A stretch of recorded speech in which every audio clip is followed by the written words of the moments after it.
Hi friends, காலையிலே என் வீட்டுக்கார் எங்கே தண்ணி எடுத்துகிட்டு போகிறாங்கன்னா எங்கள் வீட்டுக்கு ஏத்தாப்புலேயே இருக்கிற மஞ்சனத்தி அம்மன் கோயிலுக்கு தான் போயிட்டுருக்காங்க.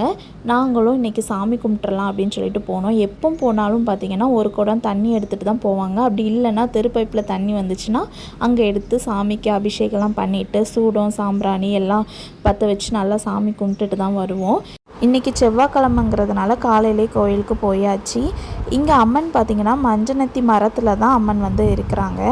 அதனால் நாங்கள் வந்து சாமி கும்பிட்றதுக்கு தண்ணிலாம் ஃபஸ்ட்டு ஊற்றிட்டு தான் நாங்கள் வந்து சாமி கும்பிடுவோம். அப்புறம் என் பையன் பார்த்திங்கன்னா அந்த சூடகத்தை வந்து தொட்டு கும்பிடுவேன்ட்டு தொட்டு கும்பிட்டான். சாமி கும்பிட்டுட்டு வீட்டுக்கு வந்தாச்சு. வீட்டுக்கு வந்து காலையில் டிஃபன் பார்த்திங்கன்னா சேமியா கிண்டியிருந்தோம் இன்றைக்கி. அதை தான் சாப்பிட்டுட்டு இருந்தேன். அப்புறம் பார்த்திங்கன்னா எங்கள் அத்தை வந்து பார்வை பார்க்கணும் அப்படின்னு சொல்லிகிட்டு இருந்தாங்க. யார்கிட்ட போய் பார்க்க அப்படின்ட்டு. உடனே என் ஹஸ்பண்ட் பார்த்திங்கன்னா அவங்க பாட்டி வந்து பார்ப்பாங்க போல், நம்ம பாட்டி வந்து சொல்லித்தராமல் போயிட்டாங்களே அப்படின்னு சொல்லிட்டு, சரி நான் சாமியை நினச்சிட்டு பார்வை பார்த்து விட்றேன் அப்படின்னு சொல்லிட்டு பார்த்துட்டு இருந்தாங்க. ஓகே, அவ்வளோதான் ஃப்ரெண்ட்ஸ், பாய்.